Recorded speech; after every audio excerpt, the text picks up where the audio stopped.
Wabarakatuh.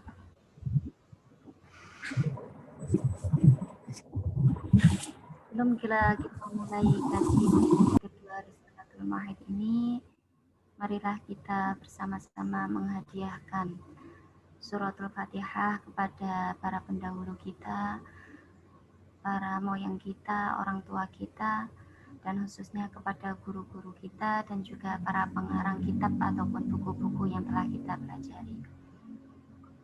Ala halini wa ala kulli niyatin salihah syai'u lillahi lana wa lahumul Fatihah.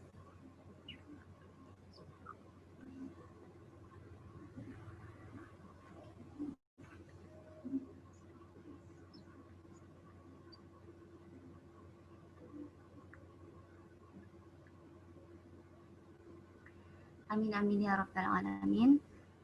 Langsung saja kita mulai meneruskan dari pembahasan kita yang pertama, masih dalam pembahasan haid, masih tentang dalam pembahasan haid, karena pada pertemuan pertama kita masih ada sedikit yang belum sempat tersampaikan, yakni mengenai hal-hal yang berkaitan dengan haid itu sendiri dan juga cara mengqadha sholat baik ketika datang ataupun berhentinya haid. Langsung saja kita masuk pada bab hal-hal yang berkaitan dengan haid. Yang pertama di sini dan yang paling penting harus kita ketahui adalah ketika kita dalam kondisi haid ataupun nifas, dalam hal yang diharamkan.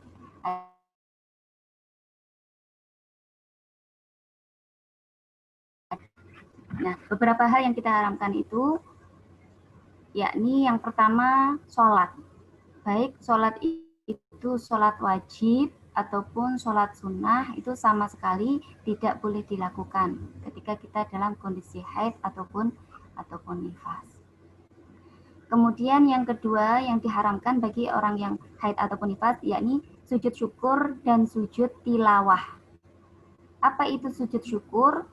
Sujud syukur yakni sujud yang dilakukan sebagai rasa syukur atau ungkapan syukur kita ketika mendapat suatu nikmat. Sedangkan sujud tilawah adalah sujud yang dilakukan ketika kita mendengar atau menemui ayat sajdah. Di dalam Al-Quran pasti ada tanda ketika ayat-ayat sajdah itu biasanya ada tanda seperti menara atau pintu masjid atau apa, itu tanda ayat sajdah. Nah, ketika kita mendengar ataupun menemui ayat-ayat sajdah, itu sebenarnya disunahkan untuk melakukan sujud tilawah. Tapi hal itu diharamkan bagi orang yang sedang haid ataupun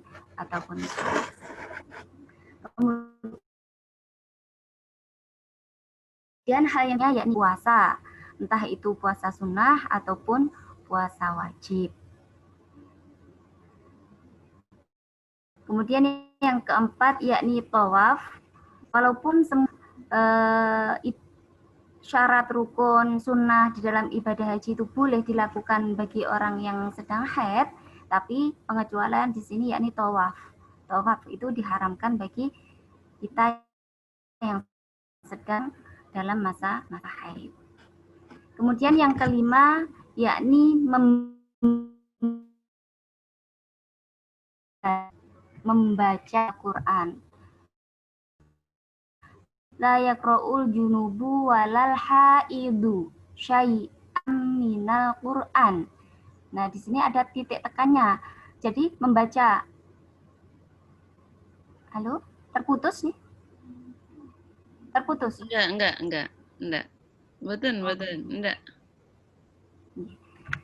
Jadi di sini sebagaimana yang disabdakan oleh Rasulullah bahwa kita yang sedang dalam keadaan junub ataupun dalam keadaan haid itu tidak diperbolehkan membaca satu ayat. Ini syai'an ini menunjukkan hal yang kecil, berarti belum tentu kita itu tadarus satu halaman atau apa, itu enggak. Yang penting kita membaca ayat Al-Quran itu tidak diperbolehkan. Nah, tetapi dengan catatan keharaman ini bila dalam melafalkan Al-Quran itu diniati membaca Al-Quran. Memang niat dia membaca Al-Quran. Loh, membaca Al-Quran kok tidak diniati baca Al-Quran? Bagaimana? Apa ada? Ada. Ketika kita zikir, ketika kita membaca doa-doa yang memang itu terdapat di dalam Al-Quran, tapi kita niatnya adalah zikir ataupun doa, seperti baca basmalah, ataupun doa sebelum bepergian, subhanalladzi sakhkhara lana, itu kan terdapat di dalam Al-Quran. Cuman karena niatnya kita zikir, atau niatnya kita berdoa, maka itu tidak diharamkan. Jadi titik tekannya adalah walaupun itu satu ayat ataupun sepenggal dari ayat, tapi ketika kita meniatkan membaca Al-Quran, itulah yang dihukumi haramnya. Seperti contoh lagi orang yang tahfidz Quran, itu kan tidak mungkin selama dia dalam masa haid atau dalam masa nifas dia sama sekali tidak tidak tadarus. Maka itu dimasukkan kategori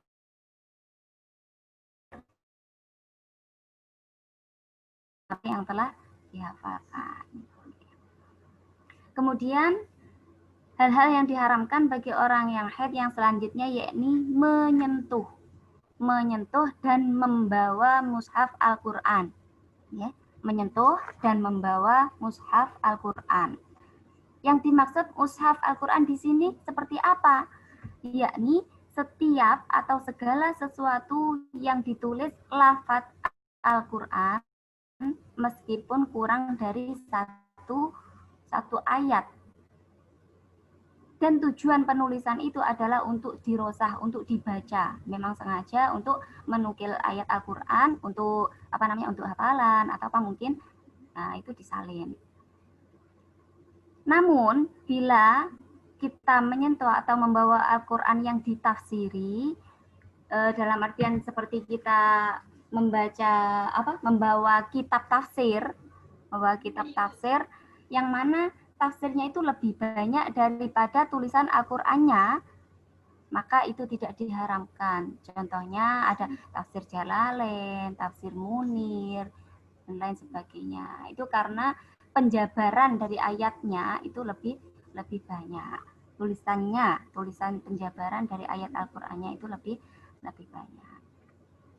Ataupun dikecualikan dari kategori membawa Al-Quran, yakni ketika kita membawa Al-Quran bersama dengan benda yang lain dalam suatu wadah, misalnya suatu tas. Nah, di dalam tas kita terdapat buku Al-Quran hadis mungkin yang di situ dominan isinya adalah tulisan Al-Quran. Atau di situ kita memang membawa Al-Quran, tetapi kita niatkannya adalah membawa tas dan barang-barang yang ada di dalam murni, bukan niat melulu membawa.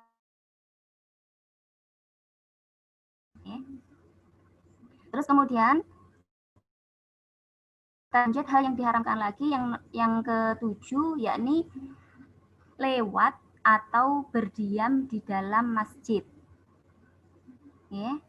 Lewat atau berdiam di dalam masjid. Jadi bagi kita yang sedang haid ataupun sedang nifas itu tidak diperbolehkan kita berdiam di dalam masjid. Nah, kategori masjid itu biasanya kan ada yang pembangunannya itu masjid adalah yang sebatas tembok yang di dalam masjid itu. Jadi teras itu bukan termasuk masjidnya.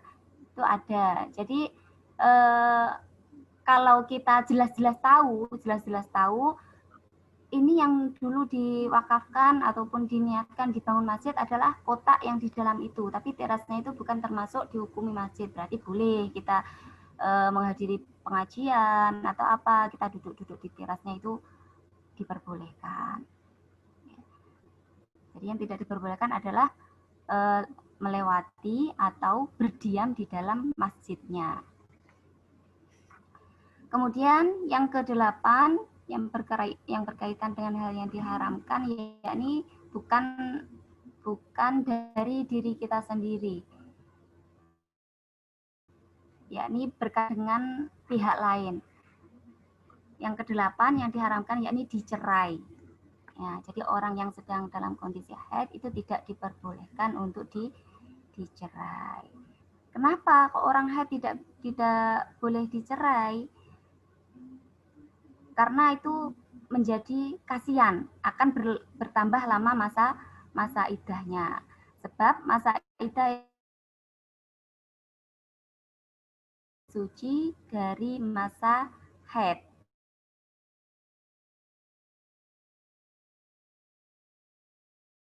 Habiskan dulu masa haidnya itu. Jadi masa haidnya itu habis dulu, baru nanti dihitung itu masuk ke iddah. Jadi kan bertambah lama.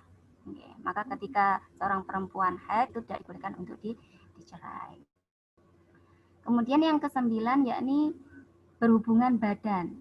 Berhubungan badan atau bersentuhan kulit pada batas antara lutut dan pusar.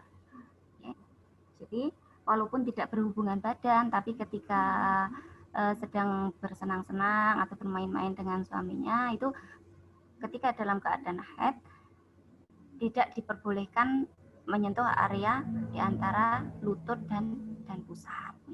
Jadi harus pakai celana agak panjang. Kalau memang mau main-main. Yang kira untuk hal-hal yang diharamkan bagi orang yang sedang haid, wanita yang sedang haid itu. Kemudian kita langsung pada pembahasan tentang sholat yang harus diqodho. Sholat yang harus diqodho dikarenakan datangnya haid ataupun berhentinya haid. Dikarenakan datangnya nifas ataupun berhentinya nifas. Jadi ini nanti kita enaknya istilahnya haid atau nifas itu adalah manik gitu aja ya. Kita istilahkan manik. Haid atau nifas kita ambil satu kata manik. Jadi ketika seorang wanita kedatangan manik ataupun ketika hilangnya manik itu ada ketentuan sholat-sholat yang harus diqodoi atau dibayar.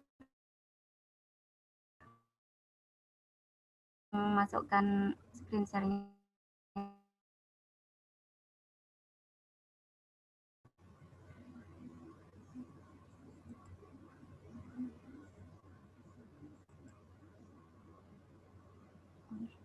Sakit masuk. Sakit Mbak Nyai. Sakit. Masuk ya, bisa diterima? Bisa. Oke. Jadi ketika ini di dalam kolom-kolom ini, yang pertama adalah kita membahas tentang ja'al manik atau ketika datangnya manik. Ketika mulainya haid atau mulainya nifas itu. Contoh, ketika datangnya haid atau mulainya haid itu adalah waktu zuhur. Nih, ketika mulainya haid adalah waktu zuhur, maka yang harus kita qodho adalah sholat zuhur dan asar. Nah, ketika datangnya haid adalah waktu asar, maka yang wajib kita qodho hanyalah asar saja. Karena zuhur otomatis kan sudah sholat tadinya, sudah sholat. Nah, haidnya pada waktu asar, maka yang harus diqodho adalah asarnya saja, kalau memang belum sholat asar. Kemudian ketika datangnya haid, mulainya haid itu adalah waktu maghrib, maka yang harus diqodho adalah sholat maghrib dan juga sholat isya. Nah, ketika datangnya haid adalah waktu isya, otomatis maghribnya sudah sholat. Maka yang wajib diqodho adalah hanya sholat isya. Terakhir sholat subuh, dia sendiri. Ketika datangnya haid waktu subuh, maka ketika belum melakukan sholat, dia wajib sholat hanya subuh saja.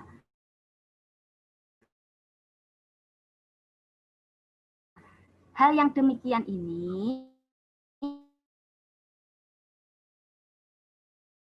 yang lemah Ini termasuk qol yang lemah.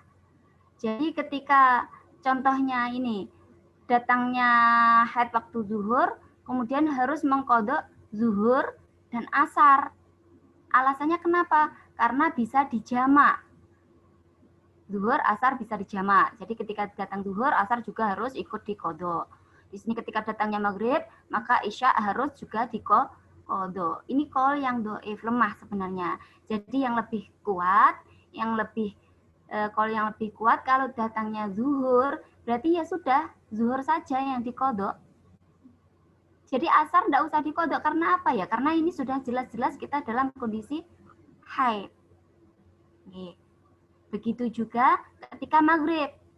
Ketika kita haid, mulai haid adalah maghrib, maka besok ketika suci, itu yang harus diqadha maghrib saja. Isya tidak usah. Karena sudah jelas-jelas waktu isyaknya itu kita dalam keadaan haid. Insya Allah itu qaul yang lebih kuat. Ya. Biasa. Makanya kita membiasakan diri dengan perbedaan, ya. Semua punya dasar, semua punya guru, yang penting kita saling menghargai. Jadi itu ketika kita membahas tentang ja'al mane atau datangnya atau mulainya hadas, mulainya mane. Kemudian ketika kolom di bawahnya, yakni ketika zawalul mane, ketika berhentinya mane, ketika suci. Nah, ketika suci. Kita balik waktunya. Kalau ketika suci, maka nanti memang itu berkaitan dengan sholat yang bisa dengannya. Contohnya subuh.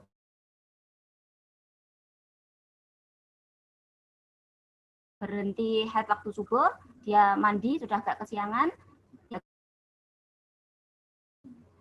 Kemudian ketika berhentinya adalah isya, maka dia wajib melakukan sholat isya. Ini di sini ditulis qadha, tapi nanti ada keterangannya di bawah. Maka dia wajib melakukan sholat isya sekaligus mengqadha sholat maghrib. Ya.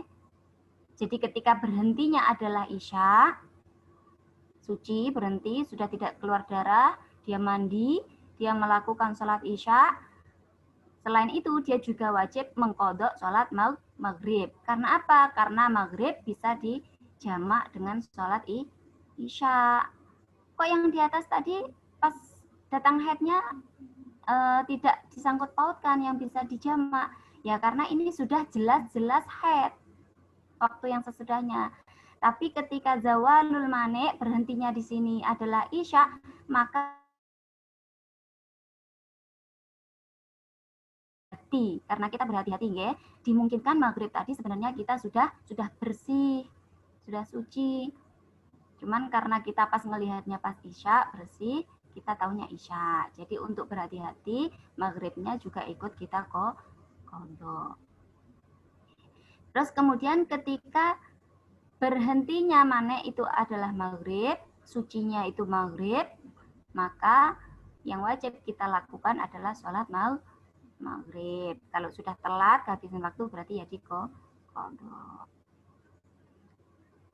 Kemudian ketika berhentinya itu adalah asar. Pada waktu asar kita berhenti haid, mandi, maka kita wajib melakukan sholat asar sekaligus kita mengqadha sholat zuhur.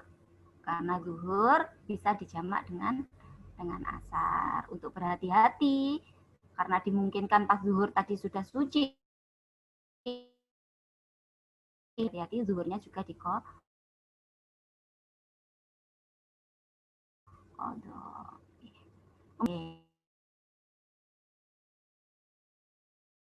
Terus ini kolom berikutnya adalah membahas tentang ada dan qadha-nya. Tentang ada dan qadha-nya. Ini sebenarnya sudah maklum sih, sudah maklum. Kalau seumpama kita berhentinya pada waktu subuh, berarti ya langsung kita lakukan sholat subuh ketika masih ada waktunya. Ada berarti. Kemudian ketika berhentinya adalah sholat isya, ini penjelasan dari yang atas. Ketika berhentinya adalah sholat pada waktu sholat isya, maka isyanya diniat qadha, kemudian maghribnya kebalik, isyanya niat ada, kemudian maghribnya niat qadha.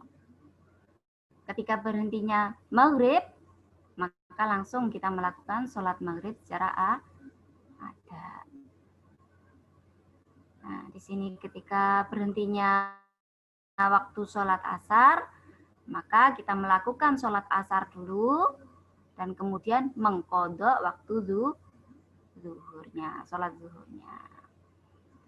Terus ketika zuhur berhentinya, maka kita lakukan zuhur dengan ada. Ini sebenarnya tentang niatnya, tentang tata cara. Nah, terus kalau seumpama ada yang tanya, itu harus berurutan zuhur dulu, habis itu asar, maghrib dulu, setelah itu isya, atau bisa kita langsung sholat isya, setelah itu qadha maghrib. Kalau waktunya sucinya asar, kita sholat asar dulu, baru kita qadha zuhurnya. Nah, itu tergantung waktu kita yang tersedia. Waktu yang tersedia. Jadi seumpama kita sucinya itu asar sudah mepet, kita ngodok zuhur dulu, maka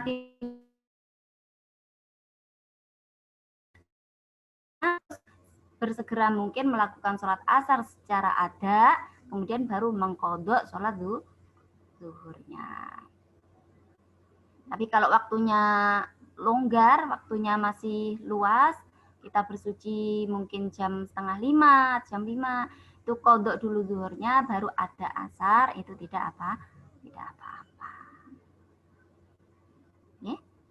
Untuk bab haid, saya kira materinya sampai di sini. Yang selanjutnya kita akan masuk pada bab istihadah atau mustahadah. Mungkin bisa dibuka pertanyaan terlebih dahulu nih Mbak Nyai terkait dengan qadha sholat ini. Oh, nggih. Sebentar yang Pak ambil cas niki laptopnya agak. Nggih, monggo sila ibu-ibu silahkan yang hendak bertanya terkait dengan qadha sholat ini sebelum kita masuk ke materi istihadah karena akan lebih rumit lagi nanti terkait dengan istihadah. Kalau tidak ada pertanyaan, berarti kita lanjut langsung, gitu. Tidak ada pertanyaan, nggih? Atau nanti jika di tengah-tengah Mbak Nyai menjelaskan, kemudian ada pertanyaan, bisa ditulis di kolom chat, nanti biar bisa terbaca semua jika ada pertanyaan. Gitu.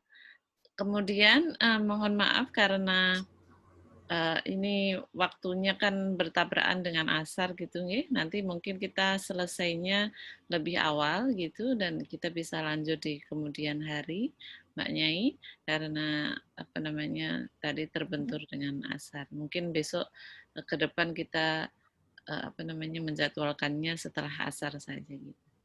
Oke, terima kasih. Silakan Mbak Nyai dilanjutkan.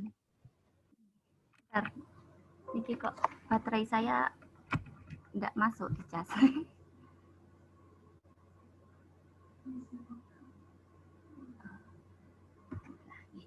Berarti bisa dilanjut nggih? Nggih. Bismillahirrahmanirrahim. Kita lanjut pada pembahasan berikutnya. Ketika kita telah membahas kemarin tentang bab haid, sekarang kita membahas tentang bab istihadah. Bab istihadah. Apa sih istihadah? Mungkin kemarin sudah sedikit sedikit kita bahas karena memang kebutuhan. Jadi istihadah adalah darah penyakit sebenarnya. Penyakit bukan dalam artian penyakit yang berbahaya, bukan, tapi penyakit karena dia keluar dari ketentuan yang seharusnya.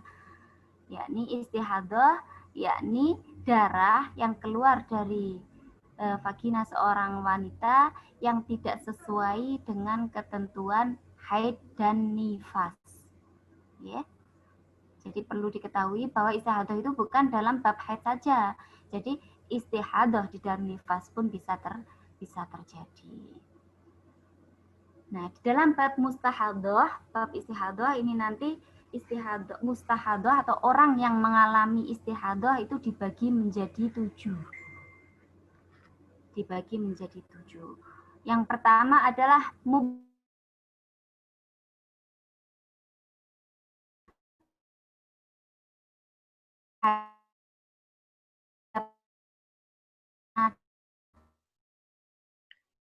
Sinyalnya sepertinya Mbak Nyi putus-putus. Mbak Nyi? putus. Nggih. Monggo dilanjut. Yang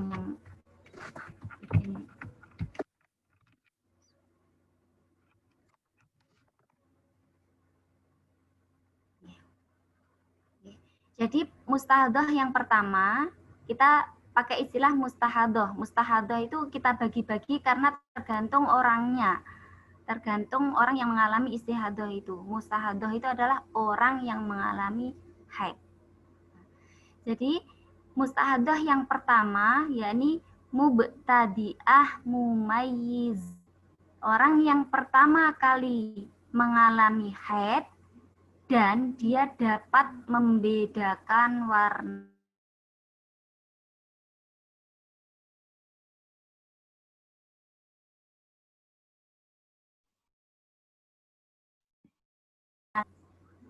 dialami oleh orang-orang yang pertama mengalami istihadah.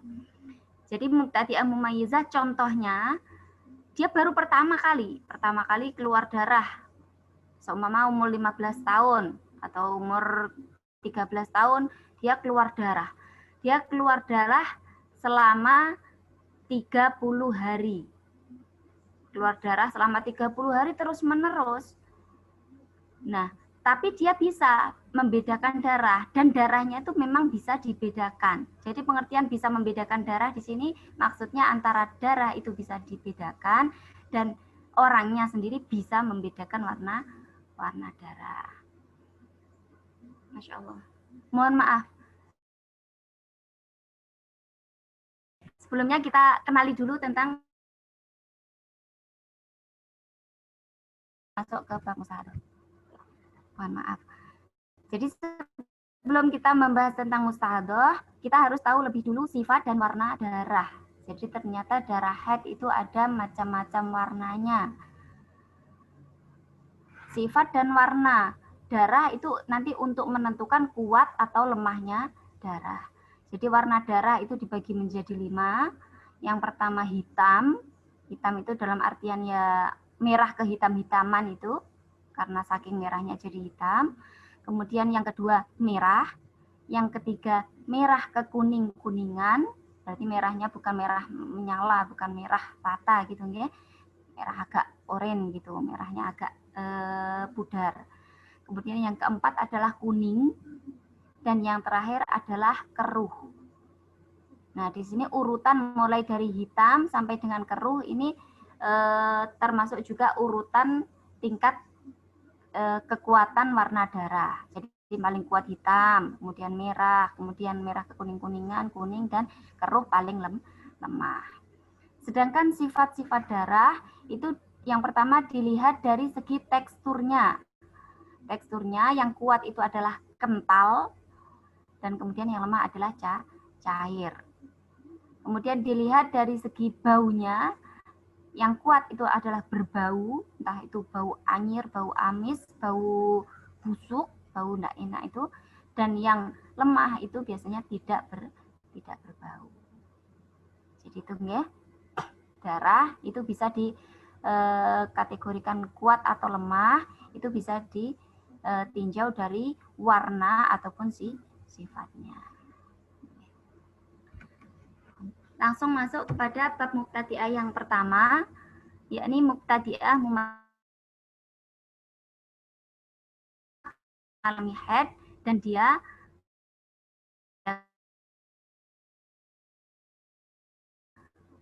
pertama kali dia keluar darah los sampai 30 hari.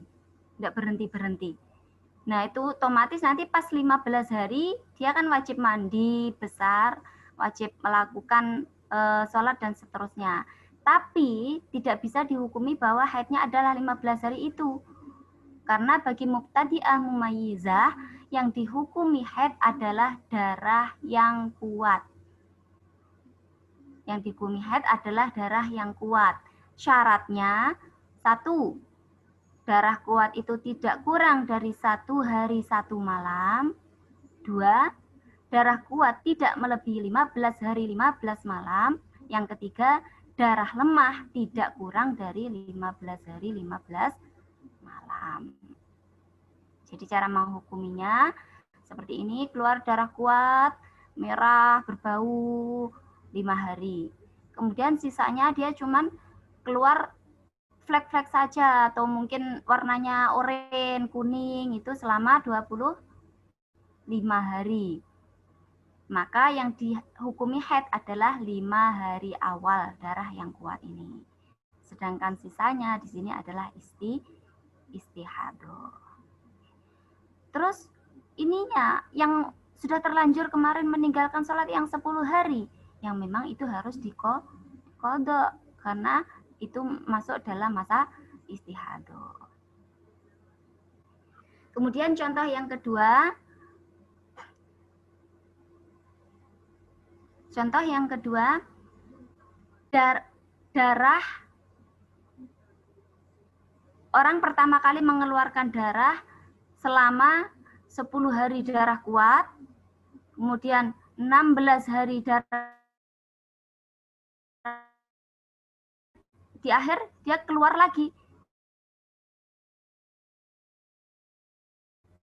Maka di sini bisa dihukumi yang 10 hari awal darah kuat ini adalah haid, yang 16 hari darah lemah ini adalah istihadah, dan 7 hari akhir yang kuat ini adalah haid lagi.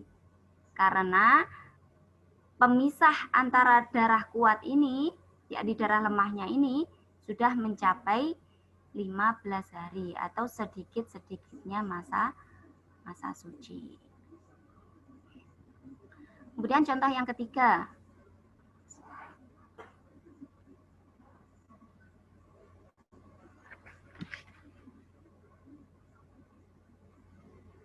Terputus Mbak Nyai.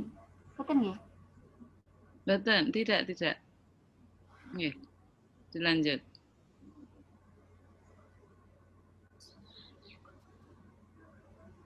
Halo? Halo? Nggih. Dilanjut. Oh, nggih. Contoh yang selanjutnya di sini mengeluarkan darah selama 20 hari. Selama 20 hari, 10 hari darah kuat dan 10 hari darah lemah. Maka di sini masih bisa dihukumi yang 10 hari awal ini adalah haid, yang darah kuat, yang 10 hari akhir darah lemah ini adalah istihadah. Jadi untuk mubtadi'ah mumayyizah, cara menentukan darah haid adalah yang dihukumi haid adalah darah yang kuat dengan syarat sebagaimana disebutkan.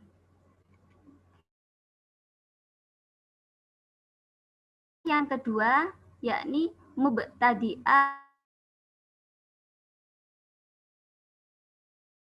Sekarang ghairu mumayyizah, sama-sama orang yang pertama kali mengalami, tapi dia tidak dapat membedakan warna haid. Tidak dapat membedakan warna darah.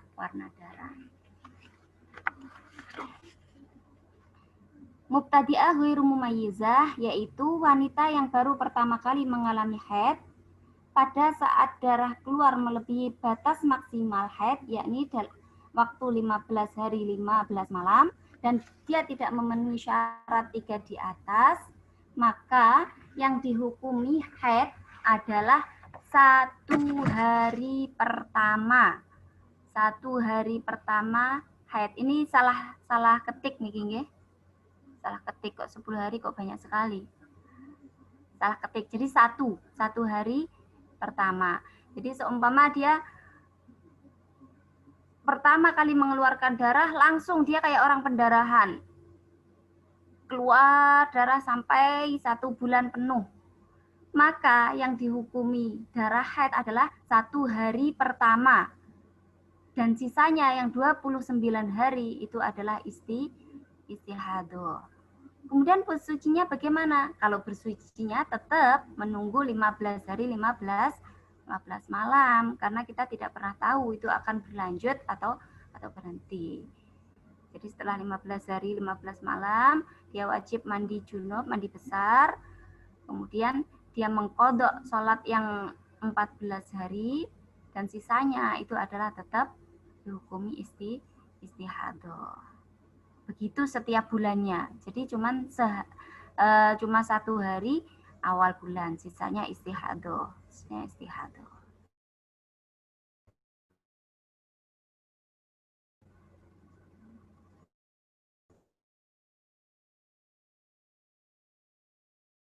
Mumayyizah. Orang yang sudah pernah mengalami haid, wanita yang sudah pernah haid dan suci, kemudian ia mengeluarkan darah melebihi batas maksimal haid, yakni melebihi batas 15 hari 15 malam. Serta darah yang keluar dapat dibedakan antara yang kuat dan yang lemah, serta memenuhi syarat mubtadi'ah mumayyizah. Mengenai hukumnya adalah sebagaimana mubtadi'ah mumayyizah, yakni yang dihukumi haid adalah darah yang kuat. Contohnya di sini dia keluar darah selama 27 hari secara terus-menerus. Tapi dia bisa membedakan yang awal keluar darah awal selama 12 hari itu darah kuat, antara itu hitam dan merah atau hitam atau merah semua. Nah, setelah 12 hari dia keluar hanya kuning-kuning, oranye, cuman darah lemah. Maka yang dihukumi haid adalah 12 hari awal yang darah kuat, kemudian yang 15 hari akhir darah lemah ini dihukumi istihadah. Namun, jika antara darah kuat dan adat, ada adat di sini, namun jika antara darah kuat dan adat terpisah oleh masa 15 hari 15 malam, sedikit-sedikitnya suci, maka darah lemah yang jumlahnya sama dengan kebiasaan haid, serta darah kuat yang keluar setelahnya dihukumi haid. Dan darah lemah yang di tengahnya dihukumi istilahnya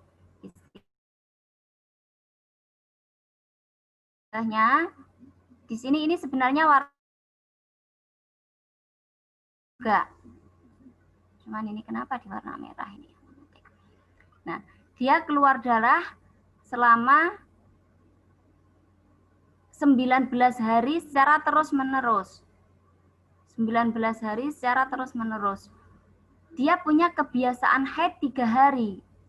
Sebelumnya memang sudah ada kebiasaan haid 3 hari. Nah, karena adat di sini yang 3 hari dan darah kuat di sini keluar belakangan, itu ada pemisahnya yang memenuhi akoluturi atau sedikit-sedikitnya masa suci, maka di sini bisa dihukumi yang awal sesuai dengan adatnya 3 hari ini haid, kemudian yang akhir darah kuatnya 2 hari ini juga haid, dan darah lemah yang 15 hari ini dihukumi istihadah. Gitu, ya. Jadi ketika tadi pengecualiannya ketika antara adat dan darah kuat yang keluar belakangan itu ada jarak akoluturi atau sedikit-sedikitnya masa haid, maka itu bisa dihukumi yang awal sesuai adat haid, kemudian yang akhir darah kuatnya juga dihukumi haid. Gitu. Kemudian mu'tadah yang keempat yakni mu'tadah ghairu mumayyizah dzakirah li adatiha qadron wa waqtan. Jadi, orang yang sudah pernah mengalami haid dan suci, tetapi dia tidak bisa membedakan warna darah. Cuma dia ingat kebiasaan haidnya. Dia ingat kebiasaan atau punya lingkaran. Bulan kedua dia haid 5 hari. Bulan ketiga dia haid 7 hari. Bulan keempat dia haid 3 hari. Sama seperti bulan pertama. Bulan kelima dia haid 5 hari. Sama dengan bulan kedua. Bulan keenam dia haid 7 hari. Sama dengan bulan ketiga. Ini jadi dia sudah punya pengadatan atau kebiasaan urutan haid. Jadi ketika pada bulan ke-7 dia mengeluarkan darah secara terus-menerus, bulan ke-7 dia keluar darah, pendarahan, maka cara menghukuminya adalah bulan ke-7 dia haidnya 3 hari, bulan ke-8 dia haidnya 5 hari, bulan ke-9 dia haidnya 7 hari. Itu jika dia mempunyai lingkaran kebiasaan seperti ini. Tapi ketika haidnya itu tidak terjadi urutan yang pasti seperti ini, contohnya bulan 1 5 hari, bulan kedua 7 hari, bulan ketiga 5 hari lagi, bulan ke-6 9 hari, bulan ke-5 7 hari, tidak teratur seperti itu, maka yang dipergunakan pedoman adalah haid yang terakhir. Haid yang terakhir sebelum istihadah. Sebelum istihadah itu kemarin saya haid 9 hari. Berarti yang dijadikan patokan adalah 9 hari tersebut. Atau bulan terakhir sebelum datangnya istihadah, kemarin saya itu haid 7 hari. Berarti yang dijadikan patokan adalah yang 7 hari tersebut. Itu jika tidak terjadi pengulangan haid yang teratur seperti ini. Okay. Atau tidak ingat, tidak dicatat, tidak berkebiasaan mencatat bulan kemarin-kemarinnya itu berapa, tidak ingat, cuman yang ingat haid terakhir itu 9 hari atau 7 hari, maka itu yang dipergunakan sebagai pedoman. Kemudian masuk pada 3 mustahadah yang terakhir, ini nanti agak niki ya, agak lumayan rumit.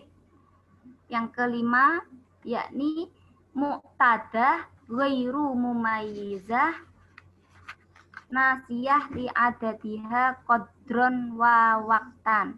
Kalau ini orang yang sudah haid tidak bisa membedakan warna darah, tapi dia punya pengadatan. Dia ingat pengadatannya itu biasa haidnya berapa, itu dia ingat. Tapi kalau yang kelima ini dia sudah tidak bisa membedakan warna darah, dia tidak tahu adatnya, tidak ingat adatnya berapa, maka mustahadah yang seperti ini biasa disebut dengan mutahayyiroh atau orang yang kebingungan.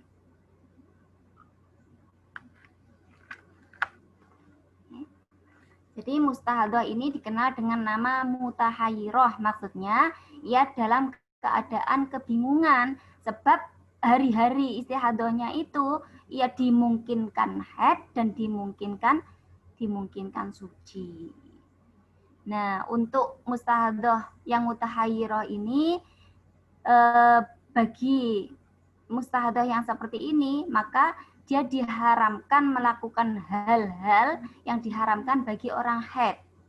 Jadi apa-apa yang diharamkan bagi orang haid dia juga tidak boleh melakukan. Seperti bersentuhan kulit atau melakukan hubungan suami istri, membaca Al-Quran di luar Quran, berdiam di dalam masjid. Tapi di sisi lain, dia juga tetap berkewajiban melakukan hal-hal yang diwajibkan bagi orang yang suci, seperti sholat, tawaf, berpuasa, itu juga wajib dilakukan. Jadi orang yang mutahayyirah ini dia kasus khusus, adalah kasus khusus. Yang bacakan ini. Jadi hal-hal yang diharamkan bagi mustahadah mutahayyirah itu sama dengan orang yang haid, yakni yang pertama berhubungan, masya Allah, keliru, bersentuhan kulit dengan suaminya pada anggota lutut sampai pusar, kemudian membaca Al-Quran di luar sholat, menyentuh Al-Quran, membawa Al-Quran, yang kelima berdiam di dalam masjid selain untuk beribadah, yang keenam lewat jika dikhawatirkan darahnya itu menetes. Sedangkan kewajibannya itu sebagaimana orang yang suci, yakni dia masih berkewajiban melakukan sholat dan diperbolehkan melakukan sholat sunnah, kemudian dia masih diperbolehkan melakukan tawaf, baik fardu ataupun sunnah, dia juga diperbolehkan berpuasa, baik fardu ataupun sunnah, mustahadah mutahayyirah diperbolehkan iktikaf, boleh ditolak, ya. Jadi mustahadah mutahayyirah itu boleh ditolak. Dari situ. Terus kemudian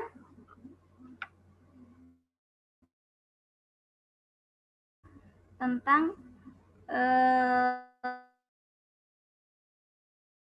cara dia beribadah. Cara dia beribadah. Jadi ketika mustahadah mutahayyirah ini dia haram melakukan hal-hal yang diharamkan untuk orang yang haid, kemudian tapi dia tetap berkewajiban melakukan hal-hal sebagaimana orang suci. Terus bagaimana dia sholatnya? Nah, karena dia sama sekali tidak ingat, maka ketika hendak melakukan sholat fardu, setiap kali hendak melakukan sholat fardu, dia diwajibkan mandi junub. Oke, ini untuk mustahadah mutahayyirah itu memang setiap kali hendak melakukan sholat, maka cara bersucinya dia adalah dengan mandi besar. Tetapi ketika halo? Nggih. Oh, cukup nggih. Mustahadah yang kelima, mustahadah muqtadah ghairu mumayyizah nasiyah li adatiha qadron wa waqtan, sama sekali blank. Dia enggak ada pengetahuan, enggak bisa dibedakan warna darah, enggak ada dia adat atau kebiasaan yang dijadikan pedoman, enggak ingat waktu sucinya dulu itu kapan. Dia sama sekali enggak ada gambaran, maka cara beribadahnya seperti tadi. Haram baginya melakukan hal-hal yang diharamkan bagi orang haid, tapi tetap diperbolehkan melakukan hal-hal yang diwajibkan bagi orang suci. Dan cara beribadahnya atau cara bersucinya ketika hendak melakukan sholat adalah dengan mandi junub. Jadi tidak dicukupkan wudhu. Setiap kali sholat dia harus mandi besar.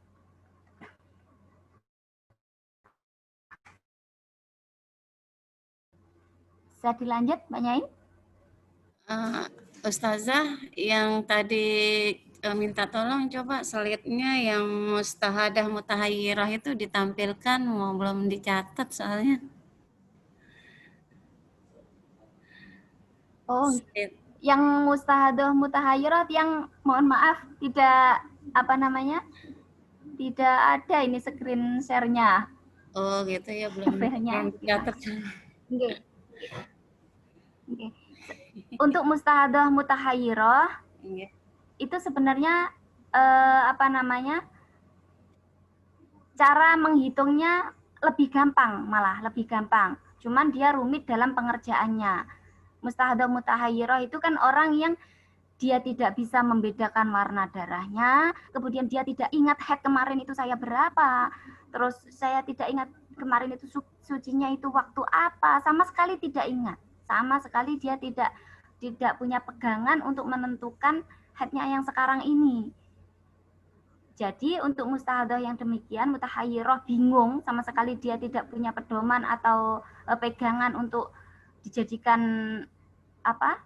Acuan menghitung haidnya, maka mustahadah yang seperti itu setiap kali akan mengerjakan sholat, dia wajib mandi junub, mandi besar.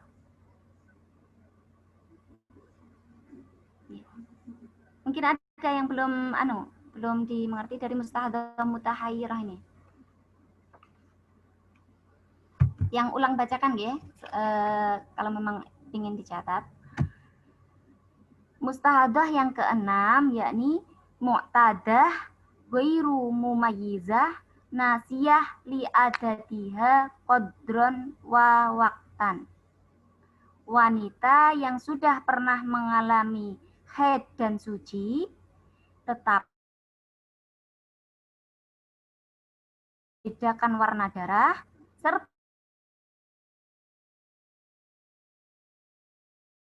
haidnya. Terputus sebenarnya.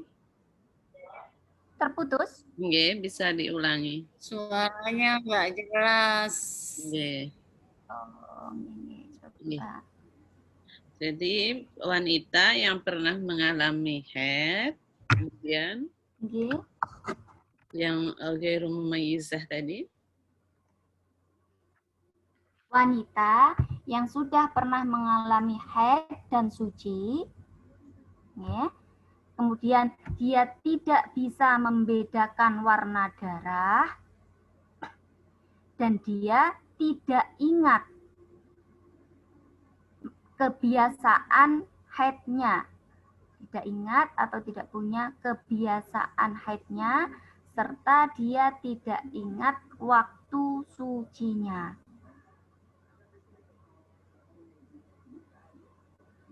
Jadi blank sama sekali kalau ditanya bulan kemarin kamu haidnya berapa? Nggak ingat. Bulan kemarin suci jam berapa atau waktu apa? Nggak ingat. Sama sekali dia tidak punya pedoman untuk menentukan haidnya yang pas istihadah ini. Makanya disebut dengan mutahayyirah, orang yang bingung karena memang dia tidak tahu apa-apa sama sekali. Nah, maka setiap kali hendak melakukan sholat, maka dia wajib mandi junub atau mandi besar.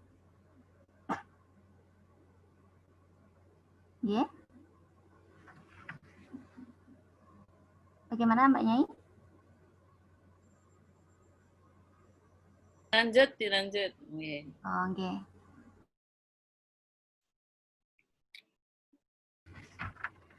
Kemudian yakni mu'tadah ghairu mumayyizah zakirah li adatiha qadron la waqtan.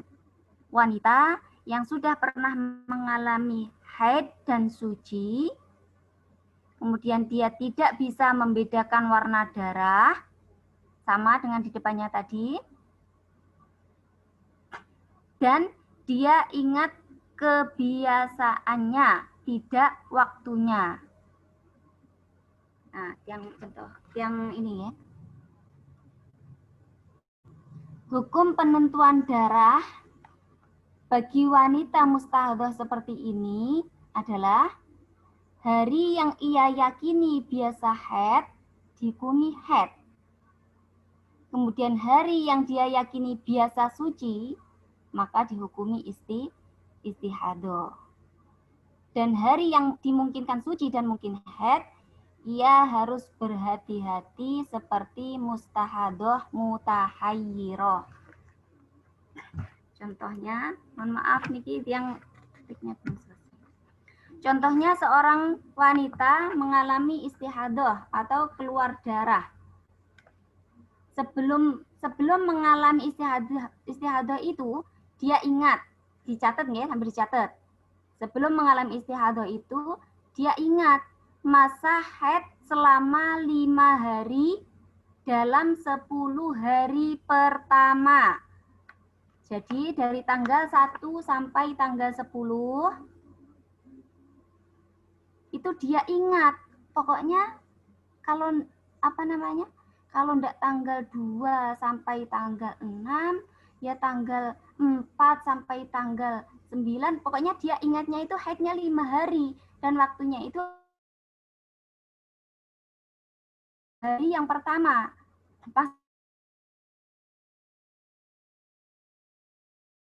Nah, namun ia lupa kapan tanggal mulai haidnya. Yang dia ingat hanyalah pada tanggal 1 ia suci. Tanggal 1 itu saya masih suci.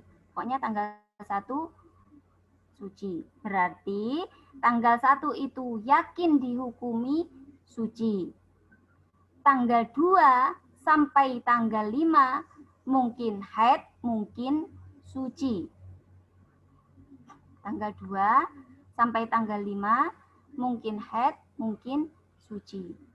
Tanggal 6 yakin haid, karena pasti masuk, walaupun haidnya di awal, 10 hari, 5 hari yang awal, ataupun 5 hari yang akhir di 10 hari itu, tanggal 6 itu pasti masuk dia haid. Jadi yakin haid. Kemudian tanggal 7 sampai tanggal 10, mungkin haid, mungkin suci. Dan mungkin mulai putusnya haid. Kemudian tanggal 11 sampai akhir bulan dia yakin suci. Karena dia ingatnya itu cuman hanya perkiraan. Saya ingat bulan kemarin itu saya haidnya 5 hari. 5 harinya itu pokoknya di 10 hari yang awal. Nah itu susah. Pokoknya saya jelas haidnya 5 hari. Tapi pasnya mulainya itu tanggal 2 atau tanggal 3 atau tanggal 4 kurang ingat. Yang penting haidnya saya 5 hari. Nah, di 10 hari yang awal. Soalnya tanggal 11 itu saya sudah jelas-jelas suci. Saya jamaah, saya mengadakan tadarus.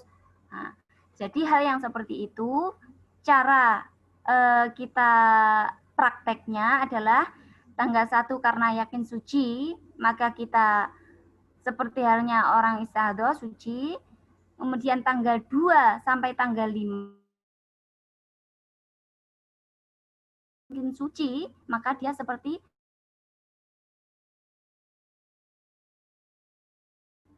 tanggal 2 sampai tanggal 5 dia mungkin haid, mungkin suci. Nah, jadi harus tetap berhati-hati. Kemudian yang yakin haid hanya tanggal 6. Karena walaupun haidnya 5 di awal ataupun haidnya 5 di akhir, pasti tanggal 6 itu dia masuk dalam hitungan haid. Kemudian tanggal 7 sampai tanggal 10 sama, mungkin haid, mungkin suci. Sedangkan sisanya tanggal 11 sampai akhir itu yakin suci, berarti dia istihadah. Mungkin bisa nanti yang bikinkan skemanya untuk yang kirimkan ke Pelinggih, Mbak Nyai, untuk di share. Kan Pelinggih ada ininya, ada nomor-nomor kontaknya. Nanti tiang. Emang agak susah kalau kita tidak menggunakan media.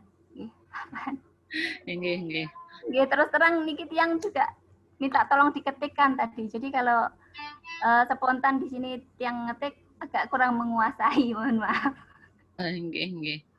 Nanti kalau sudah saya share lagi. Nah, itu saja. Terus kemudian memang yang apa namanya 5, 6, 7 ini agak jelimet cara menghitungnya. Cara menghitungnya agak jelimet. Kemudian mustahadah yang terakhir yakni muqtadah ghairu mumayyizah zakirah li adatiha waqtan la qadron. Kalau yang di depan yang nomor 6 tadi zakron la waqtan. Dia ingat waktunya kapan mulainya, tanggal 2 atau tanggal 3, tanggal 4 dia tidak ingat. Sedangkan yang nomor 7 ini adalah wanita yang sudah pernah haid dan suci, kemudian ia mengeluarkan darah melebihi batas maksimal 15 hari 15 malam, serta antara darah lemah dan darah kuat tidak bisa dibedakan, ya. Dan dia hanya ingat kebiasaan waktu mulainya haid. Dia hanya ingat kebiasaan waktu mulainya haid, serta dia lupa kebiasaan lamanya haid. Contohnya, niki kebalikan dari yang nomor 6 tadi. Kalau yang nomor 6 tadi cuma ingat kira-kiranya 5 hari, 6 hari haidnya. Tapi kalau yang ketujuh ini dia malah tidak ingat kira-kiranya, tapi dia ingat mulainya. Contoh, seorang wanita mengalami istihadah, keluar darah lebih dari 15 hari. Ya. Sebelum mengalami istihadah ini, dia ingat tanggal 1 mulai haid. Dia ingat tanggal 1 itu aku mulai haid. Akan tetapi dia tidak ingat sampai kapan haid tersebut berhenti. Nah, repot. Jadi ingatnya itu cuman pokoknya itu pas tanggal 1 itu aku mulai haid. Tapi kapan ya berhentinya? Tapi berapa hari ya aku haidnya? Itu dia tidak ingat. Nah, maka jika yang seperti ini cara menghukuminya, maka tanggal 1 yakin haid. Jadi tanggal 1 yakin haid ya. Kemudian tanggal 2 sampai dengan tanggal mungkin suci. Yakin suci. Berarti cara penerapannya kita yang murni, kita sebagaimana orang yang haid tidak boleh sholat, tidak boleh ke masjid dan seterusnya, itu hanya tanggal 1 yang kita yakin mulai haidnya itu. Kemudian tanggal 2 sampai tanggal 15 itu kita dihukumi mungkin haid, mungkin suci. Jadi kita harus berhati-hati sebagaimana mustahadah, mutahayyirah. Ya. Masa yang yakin haid dihukumi seperti layaknya orang yang haid. Masa yang yakin suci dihukumi seperti layaknya orang yang suci. Berarti setelah tanggal 15 nih Kung ya. Berarti istihadah murni. Sedangkan masa yang mungkin haid dan mungkin suci, berarti tanggal 2 sampai dengan tanggal 15, ia dihukumi seperti mustahadah mutahayyirah. Berarti setiap kali hendak melaksanakan sholat, dia wajib melakukan mandi junub. Alhamdulillah untuk pembahasan tentang mustahadah, 7 mustahadah sudah cukup. Sudah selesai.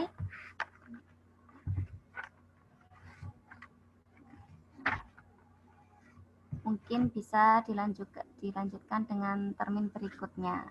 Waktu saya kembalikan kepada pelinggih Mbak Nyai Eli.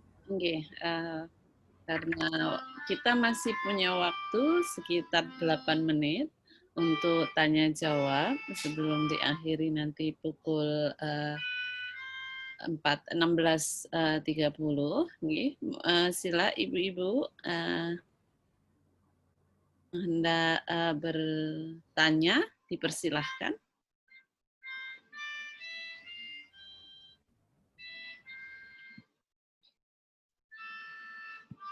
Nggih, ada pertanyaan dari ibu-ibu semua?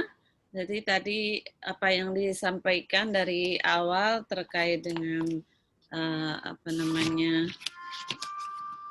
yang diharamkan dalam haid dan nifas gitu, kemudian dilanjutkan dengan yang tidak diperbolehkan gitu, apa saja, atau sifat-sifat warna darah tadi, kemudian apa kita masuk ke istihadah yang ada bermacam-macam tadi itu, yang dia tahu waktunya, tahu adatnya dan lain sebagainya, yang itu tadi sudah disampaikan oleh Mbak Nyai Jazira.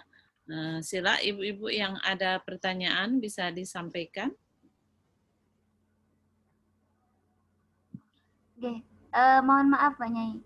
Jika tidak ada pertanyaan, sedikit yang mau menambahi ini, King, tata cara sholat dan bersuci bagi mustahadoh.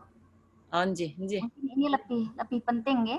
Nggih, nggih. Iya, sangat penting. Nggih, silahkan. Karena memanfaatkan waktu kita masih ada sedikit waktu, hampir terlewat. Nggih. Membahas tentang tata cara sholat dan cara bersuci bagi mustahadoh dan wanita yang mengalami daimul hadas ataupun keputihan. Ini sama, ya. Hukumnya sama karena semuanya dikategorikan dawamul hadas atau orang yang selalu dalam keadaan berhadas sebenarnya. Ya. Bagi wanita yang mengalami istihadoh atau selalu hadas, daimul hadas, seperti selalu keluar cairan atau keputihan, atau biasanya beser atau apa nggih, maka ketika hendak melaksanakan sholat harus yang pertama yakni membersihkan sebersih-bersihnya. Kemudian yang kedua menyumbat farji dengan semacam kapas.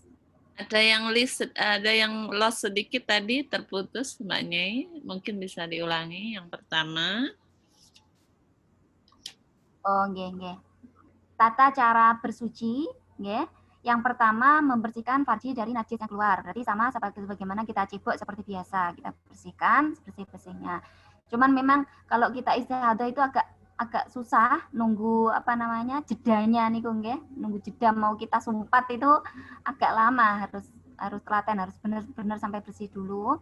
Terus kemudian setelah bersih kita harus menyumpal farji dengan semacam kapas. Nah, hal ini harus dilakukan ketika memang tidak terasa sakit.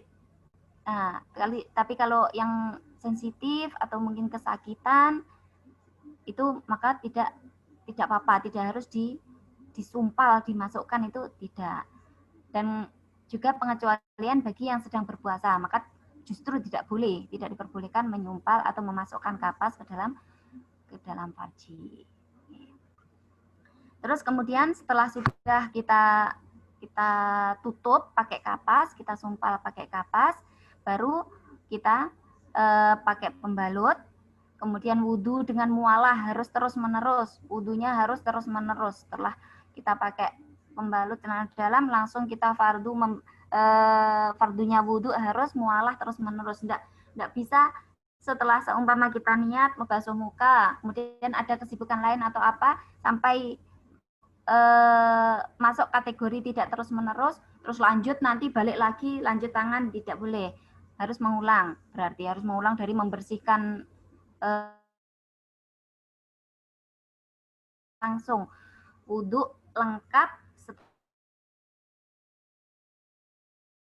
segera melaksanakan sholat. Sebagaimana sudah sedikit kita bahas kemarin, tidak boleh mampir-mampir ngobrol dulu, atau mampir minum dulu, atau mampir nengok TV dulu, itu tidak diperkenankan. Nah, ini ada pengecualian juga.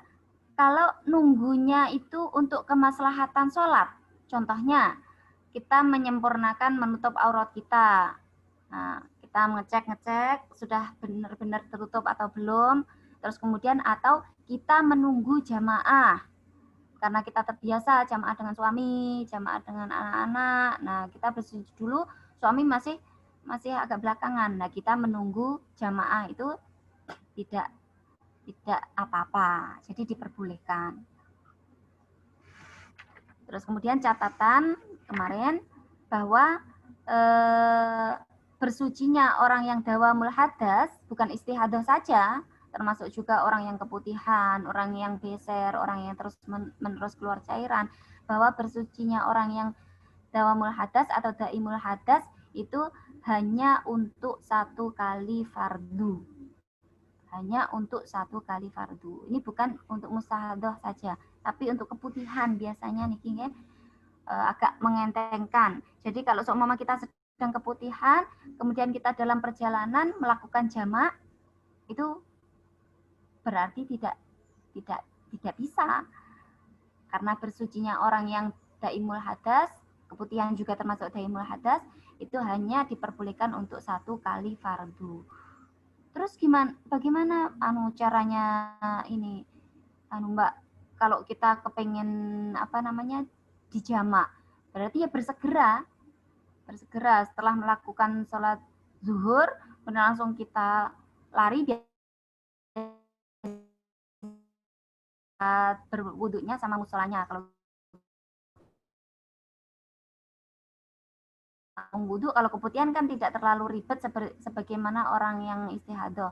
Langsung kita cebok lagi, wudhu lagi, langsung balik lagi sholat asar. Karena itu masih dikategorikan terus menerus.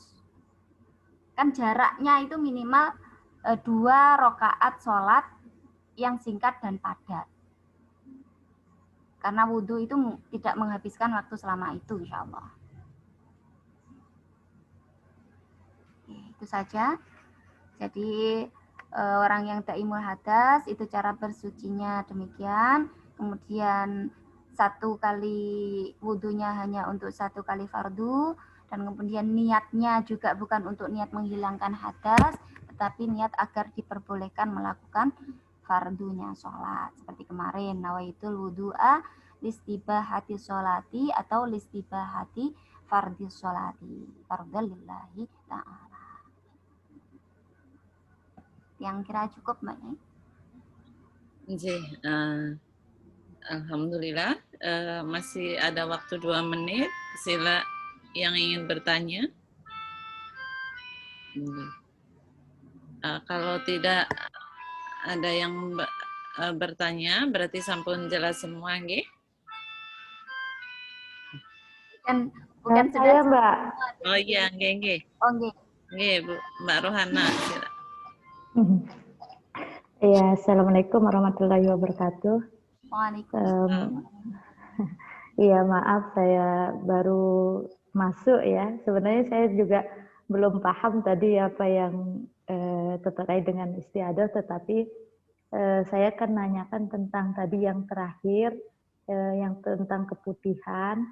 Nah, saya belum jelas tadi, apakah yang keputihan itu tadi disumpel juga ya, Bun ya? Itu aja.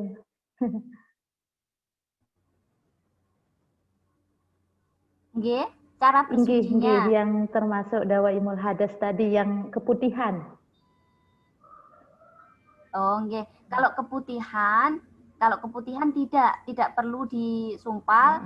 Kalau memang itu bisa terkontrol. Nggih. Orang kan normalnya, kalau normalnya keputihan tidak perlu sampai disumpal.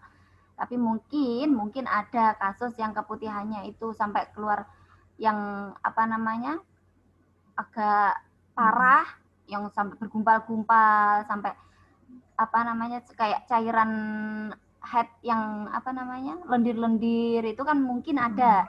Jadi ketika memang parah seperti itu, berarti juga seyogyanya itu juga disumpal. Tapi kalau orang normal, batasan normal orang istihadah tidak perlu disumpal. Cukup kita membersihkan, bersegera berwudu, dan bersegera melakukan sholat.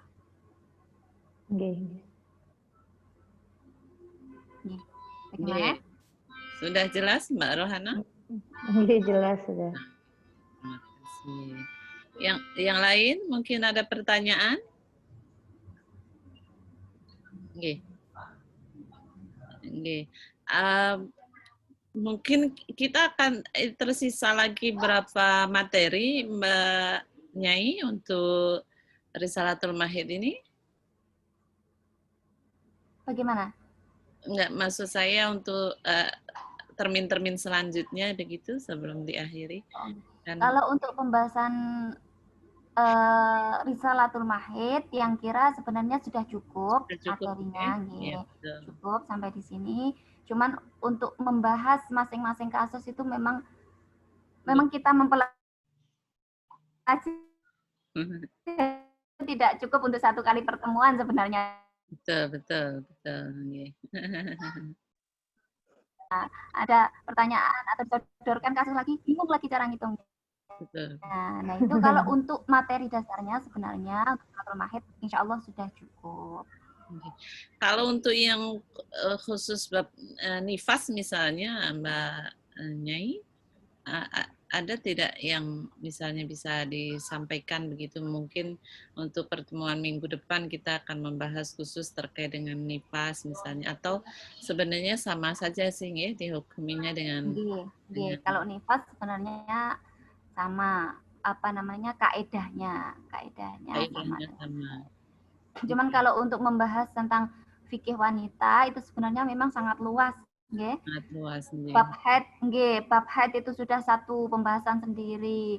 Terus biasanya istihadah itu butuh waktu yang lebih daripada membahas tentang bab haid sebenarnya, tapi biasanya digabungkan haid istihadah.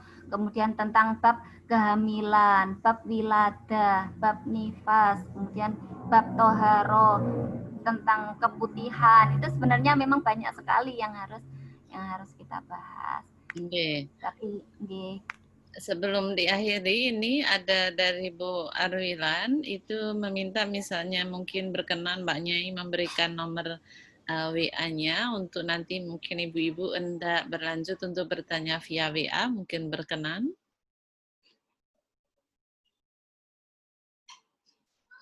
Halo, Mbak Nyai. Halo. Nggih. Ini ada permintaan nggih, untuk Nggih. Nggih, panjenengan ya nggih, nggih share bisa nomor saya. Nanti sangat terbuka nggih kapanpun dan permasalahan apapun yang terkait dengan fikih wanita khususnya insya Allah kalau Tiang bisa membantu akan Tiang bantu.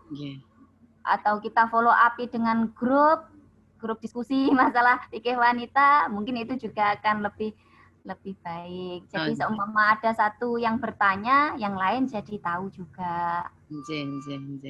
Nanti coba kita arahkan untuk ke sana. Nggih, nanti izin untuk memberikan nomor WA-nya nggih.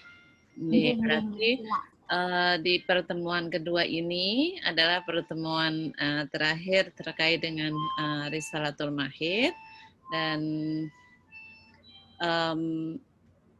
kita akan melanjutkan gitu di tema selanjutnya, mungkin nanti kitab takrib yang fikih secara lebih umum, secara lebih umum, tetapi nanti case-case-nya akan lebih jelas atau lebih khusus itu kepada perempuan gitu, terkait misalnya toharoh, kemudian sholat, pemakaian mukena, tata cara sholat, terus kemudian yang menghalangi sujud dan lain sebagainya. Nah itu mungkin di sana kita akan membahas dengan menggunakan kitab takrib yang lebih. Kenapa menggunakan kitab takrib ini lebih ringkas saya pikir Mbak Nyai. Ringan juga untuk pembahasannya. Untuk pembahasannya. Jadi kita berangkat dari kitab-kitab yang ringan tapi cukup jelas untuk digunakan sebagai rujukan atau patokan di dalam ibadah gitu, di dalam fikih kita seharian gitu. Dan terima kasih sebesar-besarnya diaturkan kepada Mbak Nyai Jauharatul Jazilah atas waktu yang diberikan, dan terima kasih kepada ibu-ibu, kepada mbak-mbak yang sudah berkenan untuk hadir dalam forum yang penuh berkah ini, dan semoga tidak bosan untuk terus belajar bersama terkait dengan fikih perempuan, dan kita akan terus berlanjut di edisi-edisi atau termin-termin selanjutnya. Dan jika ini mungkin dianggap tidak penting, maka ini penting untuk anak-anak kita. Saya pun mencatat juga untuk anak saya, kebetulan punya anak perempuan, dan saya mencoba mengajak anak saya untuk mendengarkan meskipun tidak menyaksikan secara langsung karena ini penting. Dan saya kira sore kali ini menjadi pertemuan yang cukup berkah, cukup manfaat, dan semoga ibu-ibu semua, terutama Mbak Nyai Jauharatul Jasila dalam keadaan sehat walafiat selalu, dan kita selalu dalam lindungan Allah Subhanahu wa taala. Dan saya haturkan terima kasih sekali lagi, dan kita akan bersua di lain kesempatan, dan nanti akan saya share kembali jika ada online kembali, atau nanti semoga ketika pandemi sudah berakhir kita bisa bertemu dengan secara langsung dan menanyakan atau ngaji secara langsung, sehingga itu lebih nikmat atau lebih afdol sekiranya begitu. Saya sebagai host, apabila ada salah kata mohon maaf, dan apabila ada yang kurang berkenan mohon dimaafkan. Akhirul kalam, wallahumma fi'illahu wa mittorik, wassalamualaikum warahmatullahi wabarakatuh. Waalaikumsalam warahmatullahi wabarakatuh. Terima kasih Mohon banyak maaf waktunya. Terima kasih banyak. Untuk yang hendak menyaksikan, nanti akan saya share di YouTube-nya Muslimat, bisa di-share untuk yang lain. Oke, siap. Siap. Matur suwun. Matur nuwun. Terima kasih sudah dijapri. Saya benar-benar lupa tadi, untung diingatkan. Terima kasih banyak. Nah, memang terkadang ibu-ibu banyak sekali jadwalnya. Bu R, Mbak R, ya. Mungkin ada ringkasan-ringkasan tentang Risalatul Haid ini untuk kita sebarkan di PAC atau ranting-ranting yang mudahlah Risalatul Haid untuk muslimat gitu. Oh, enggak bisa. Sebenarnya kitab Risalatul Haid itu sangat ringkas, hanya penjelasannya yang sangat banyak, dan kebetulan karena dia pegon Jawa, jadi tidak semua tidak semua bisa memahami begitu. Dan tapi saya selama mengaji di pesantren, kitab yang saya pikir rujukan yang sangat nyaman untuk belajar tentang darah perempuan ya Risalatul Haid. Makanya saya kemudian meminta Mbak Nyai untuk menyampaikan tentang kitab ini begitu. Yang ada sebenarnya Mbak Nyai.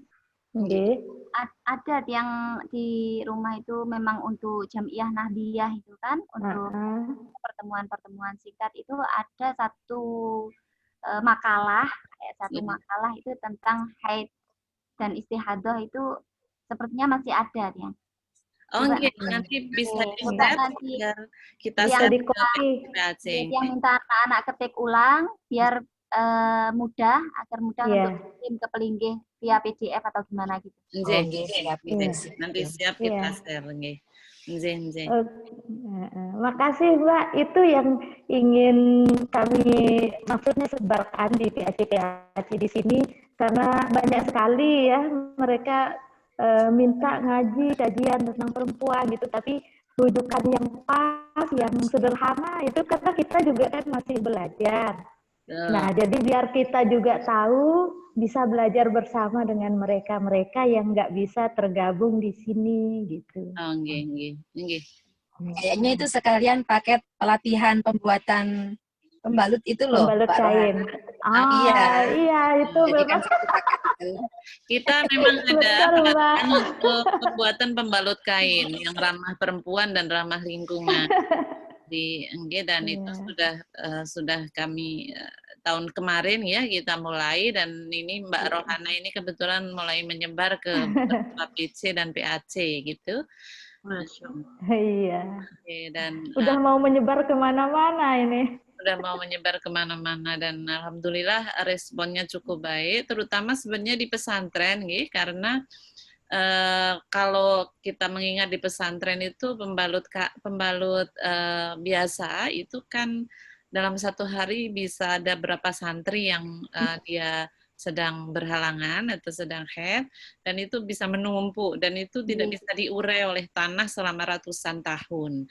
Maka kemudian menggunakan pembalut kain selain ramah lingkungan itu juga ramah alat reproduksi perempuan karena dia tidak menyebabkan alergi dan tidak dibuat dari bahan-bahan kimia, tetapi dibuat dari bahan-bahan yang kita jahit sendiri gitu nggih. Ada memang dijual di Koperasi Anisa Muslimat, tetapi itu kemarin masih terbatas sesuai dengan pesanan karena kita mencari bahannya cukup susah, terutama yang parasit gitu.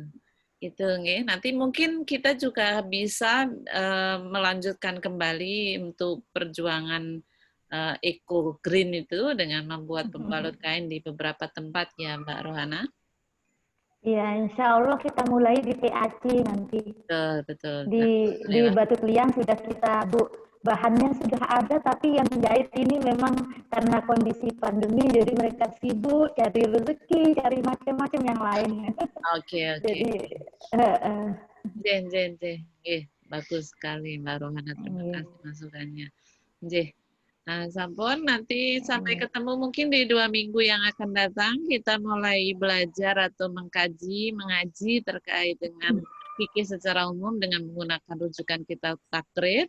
Nanti kemarin yang sudah sanggup itu Ibu Dr.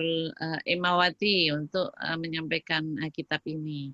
Nah, nanti coba saya konfirmasi ulang Mbak Emma, apakah kemudian masih berkenan untuk menyampaikan kitab takrib ini atau tidak, dan kalau nanti kita bisa mencari pengganti siapa begitu selain gitu nih. Terima kasih atas waktu yang diberikan, yang disempatkan untuk bersama-sama di forum yang penuh hikmah ini, dan saya izin untuk meng-end nggih. Terima kasih banyak. Sama-sama. Mbak Nyai, terima kasih banyak ilmunya hari ini. Assalamualaikum. Waalaikumsalam warahmatullahi wabarakatuh.